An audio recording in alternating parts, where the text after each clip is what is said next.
Ses proches s'étaient jusque-là peu manifestés, par pudeur mais également pour faire face à la douleur de la disparition de Marie Laforêt, l'icône des années 60 et 70. Sur les réseaux sociaux, sa petite fille Thaïs a pourtant choisi de lui rendre hommage en publiant 3 clichés souvenirs avec celle qu'on surnommait la fille aux yeux d'or. Sa disparition avait plongé le monde du spectacle dans une tristesse infinie. Le 2 novembre, Marie Laforêt est décédée dans une clinique suisse à l'âge de 80 ans, laissant derrière elle une carrière musicale et cinématographique qui aura marqué de nombreuses générations. Si les fans de la fille aux yeux d'or ont été très touchés par son décès, la douleur de ses proches, elle, est incommensurable. Sur les réseaux sociaux, sa petite fille Thaïs Alessandrin a tenu à lui rendre un hommage appuyé en publiant 3 clichés en noir et blanc sur lesquels elle apparaît aux côtés de sa grand-mère, à différentes époques. À tes amours, écrit en légende la jeune fille, aujourd'hui âgée de 21 ans. Fruit des amours entre Lisa Azuelo et le réalisateur Patrick Alessandrin, Thaïs a elle aussi hérité du talent de Marie Laforêt puisqu'elle a déjà fait des apparitions dans les longs métrages de sa mère. Si Lisa Azuelo avait confié avoir grandi orpheline, sa fille quant à elle a eu une enfance tout à fait normale et n'a pas souffert de la notoriété de la réalisatrice de LOL.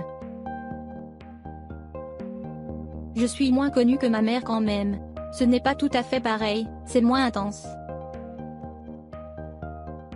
Il y a plein de gens qui ne savaient pas qu'elle était ma fille. Elle n'a jamais eu de problème à l'école, les gens se sont montrés plutôt bienveillants, avait notamment expliqué Lisa Azuelo. Mariée à 5 reprises, Marie Laforêt, qui a eu 3 enfants, assurait il y a quelques années être une grand-mère abominable. Je ne cuisine pas et je déteste les bisous dans le cou, confiait-elle dans les colonnes de gala. Puis de conclure, avec leur Game Boy, ils sont déjà trop petits bourgeois pour moi. Je m'en fiche de leur transmettre des valeurs. S'ils ont envie de me copier, tant mieux.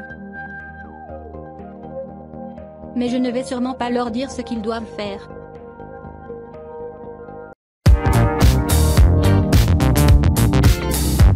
Alors que Sébastien Farran fait face au décès de son père Dominique, célèbre voix de RTL, à l'âge de 72 ans, un fait interpelle, l'absence de message de soutien de Laetitia Hallyday avec qui il a collaboré pendant des années. Cet étonnant silence signifie-t-il que les deux sont brouillés? Sébastien Farran traverse un moment difficile. En effet, son père Dominique Farran, célèbre voix de RTL et créateur du mythique jeu de la valise RTL, est mort à l'âge de 72 ans. Cette disparition a énormément touché Laurence Boccolini qui a noté sur les réseaux sociaux, beaucoup de souvenirs, un pan de ma jeunesse qui s'écroule. Un peu de la magie de la radio que tu emportes avec toi. Triste. S'il a reçu ce message de l'animatrice, l'ancien manager de Johnny n'a cependant pas reçu publiquement de message de Laetitia Hallyday. Si on ne sait pas si la chérie de Pascal Ballan lui a transmis ses condoléances en privé, une chose est certaine, elle ne l'a pas fait sur Instagram. En effet, ce mercredi 6 novembre, Laetitia Hallyday a posté 2 clichés en story sur le réseau. Ces publications célébraient la distinction par la SACEM de Mon pays c'est l'amour, dernier album de Johnny finalisé avec l'aide de Sébastien Farran. Entre ce dernier et la veuve du rocker, le torchon brûlerait-il depuis qu'il a choisi de ne plus accompagner Laetitia dans ses projets concernant Johnny? La question se pose. Pour rappel, le 10 septembre, Sébastien Farran faisait part de sa décision dans un communiqué adressé à l'AFP. J'ai passé les 8 plus belles années de ma vie professionnelle en compagnie de Johnny et Laetitia Hallyday. C'est donc avec regret et non sans peine qu'aujourd'hui je dois prendre la décision de mettre fin à cette formidable aventure, avait-il confié, notant donc une première rupture professionnelle importante avec Laetitia, alors en pleine bataille autour de l'héritage de Johnny.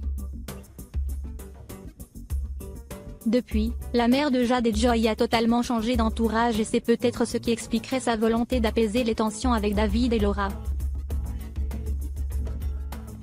Si si Evelyne Thomas est célibataire et affirme ne plus chercher à fonder un foyer, ce mercredi 6 novembre, l'animatrice s'est confiée à l'équipe de Touche pas à mon poste et a brossé le portrait de son homme idéal. Evelyne Thomas, un cœur à prendre? Peut-être, mais seulement sous certaines conditions. Dans l'émission de Touche pas à mon poste du mercredi 6 novembre, la mère célibataire de 55 ans a répondu aux questions intimes d'un Cyril Hanouna qui s'est montré très motivé pour lui trouver son homme idéal. S'il y a un truc sur lequel on peut vous donner des conseils, commence Baba. Moi je suis là pour ça.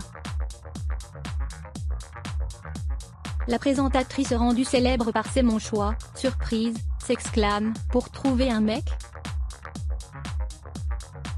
Lancé sur le sujet, le présentateur, récemment jugé irrespectueux, embraye pour qu'Evelyne Thomas en révèle davantage.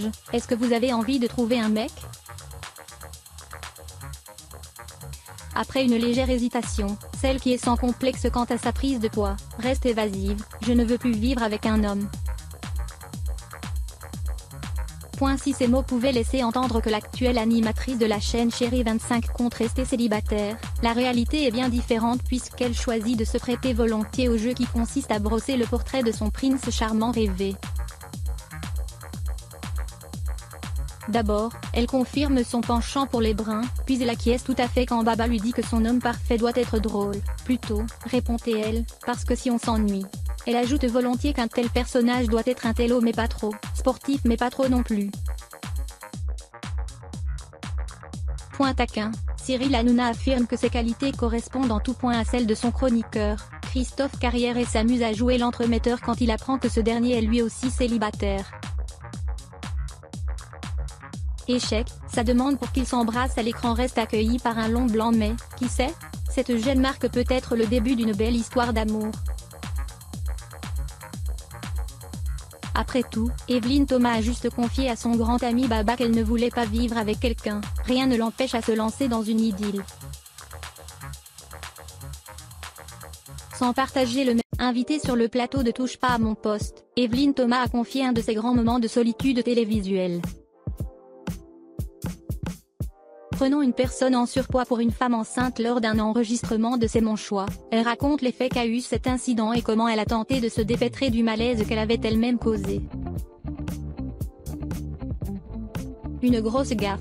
Pourtant très à l'aise dans l'émission Touche pas à mon poste, qu'elle a d'ailleurs déjà présentée, Evelyne Thomas a révélé, ce mercredi 6 novembre, une bourde qu'elle a commise sur le plateau de C'est mon choix. C'était sur un thème sur le jogging, je ne mets que des joggins. Tout d'un coup, je vois arriver une femme, et je lui dis « Bonjour Janine, vous avez tel âge, vous habitez à, vous êtes enceinte ?» Et là, elle me regarde et elle me fait « Non, j'ai juste quelques kilos à perdre. » Face à la maladresse, la maman solo de 55 ans est tétanisée. Je me liquéfie, confie-t-elle mais, professionnelle, celle qui dit ne plus vouloir vivre avec un homme raconte comment elle a su sauver les meubles après ce plantage magistral, en trouvant les paroles qu'il fallait prononcer à la victime de sa gaffe. Vous inquiétez pas parce que, quand j'ai fait C'est mon choix, j'étais aussi enceinte.